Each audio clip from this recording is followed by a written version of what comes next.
baby that you really like that giggles a lot. You know, that just makes most people smile, right? Babies laughing sometimes, or dogs playing, or whatever takes you to your happy zone. I like to keep that in my pocket, so to speak. So when I get angry and I don't know why, or I don't know what I'm going to do with that anger, I try to get into a happy place, and then I figure out what it's telling me. The thing is, your emotions, they're here for you to experience.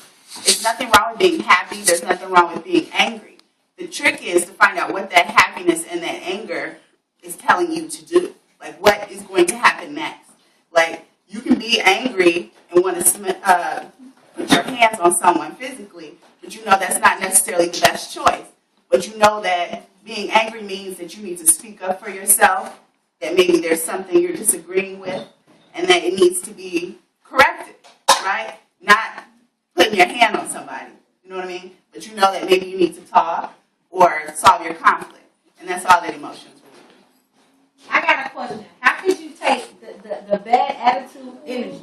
How can you take that and turn it into a positive? Sports, you can write, you can play sports. I listen to music sometimes. I go to sports.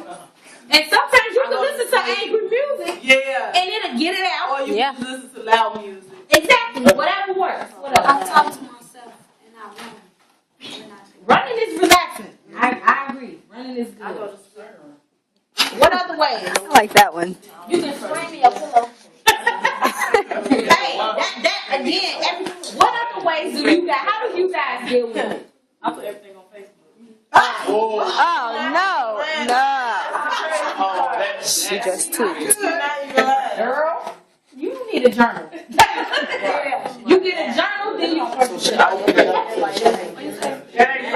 about to say? I talk to my team.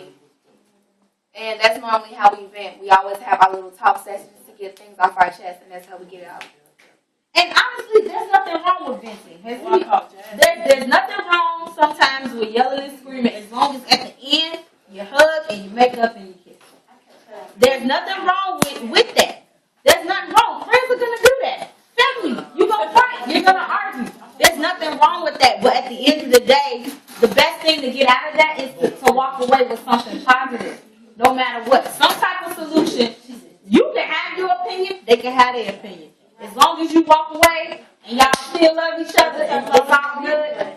You said what? I said that's how it's always going to be anyway. You're going to have your opinion sometimes. Somebody's going to have theirs. And honestly, the older you get, you do realize that sometimes your attitude, and to me, every young woman has had to deal with a bad attitude. Yeah. When y'all mothers was younger, they probably had bad attitude. You know, but no matter what, you grow out of it.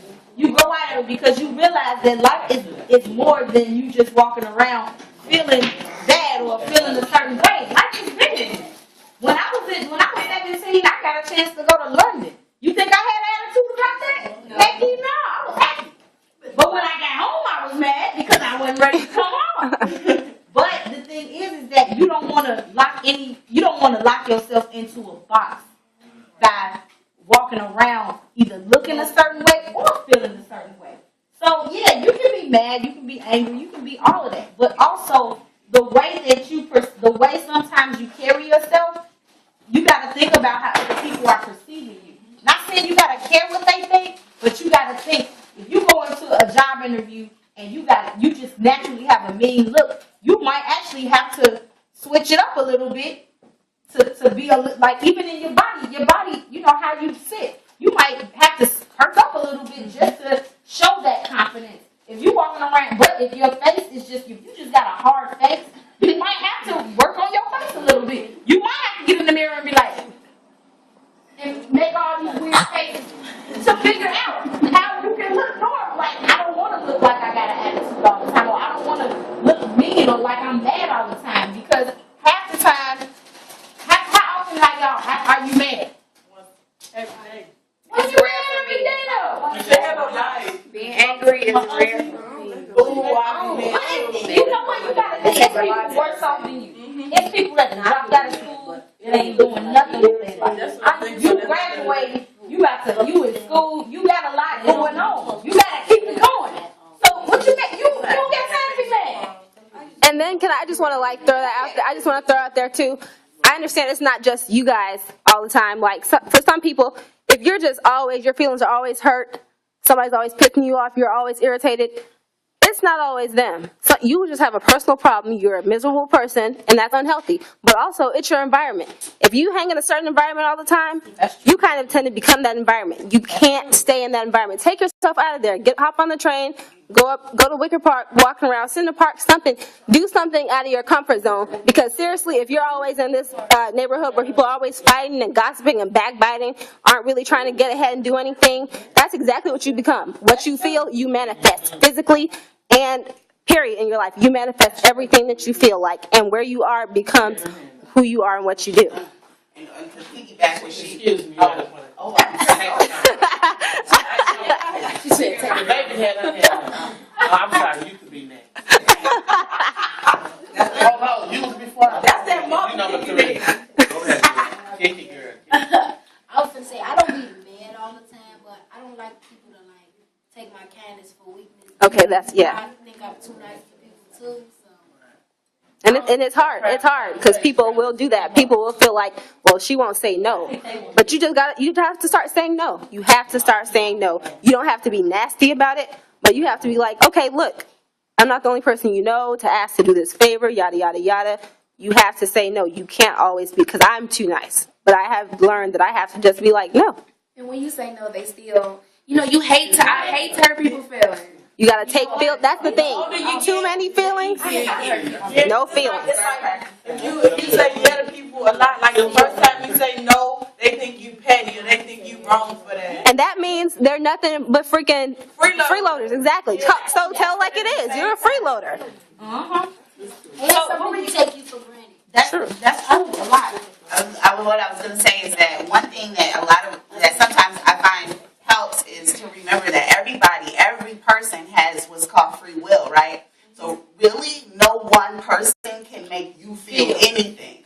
You're responsible for you. So if you want to be angry because somebody's in your business and in your face, you chose to be angry. Okay, and that's how you actually start to take responsibility for your own actions. Because you can't make somebody else cry. They cry. Did you really make them cry? Did you go into their eyeballs and physically put the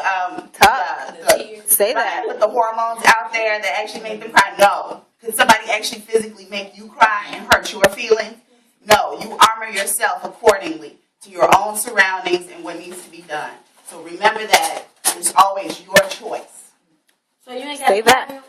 This girl. If I want somebody to hurt my feelings, I'll open up my feelings so that they can be hurt. No.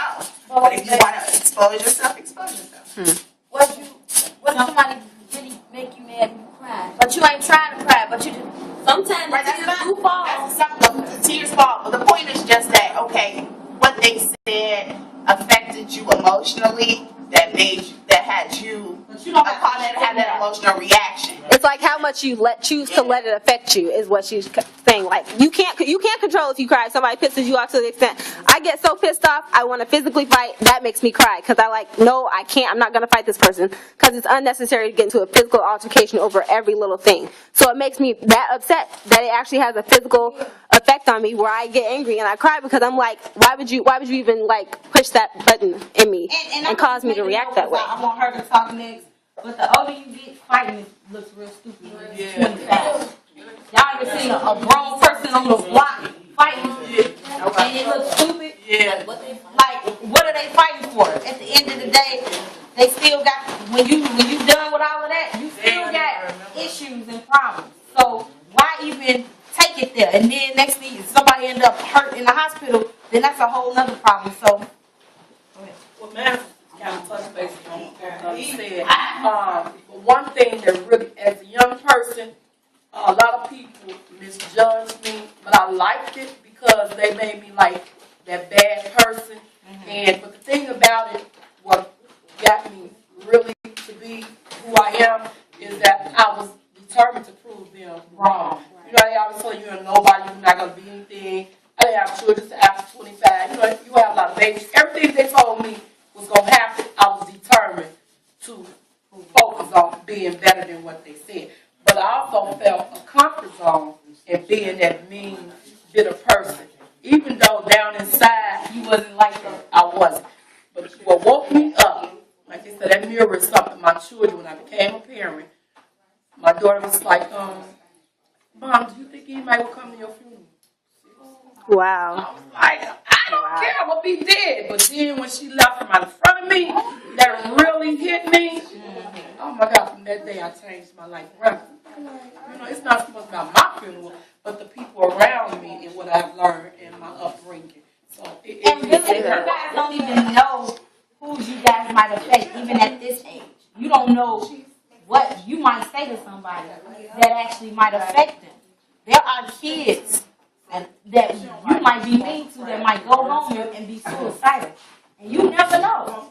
So you really do gotta be careful on that attitude, number one, but you definitely gotta be very careful about what you say out of your mouth. Not only in regards to them, but in regards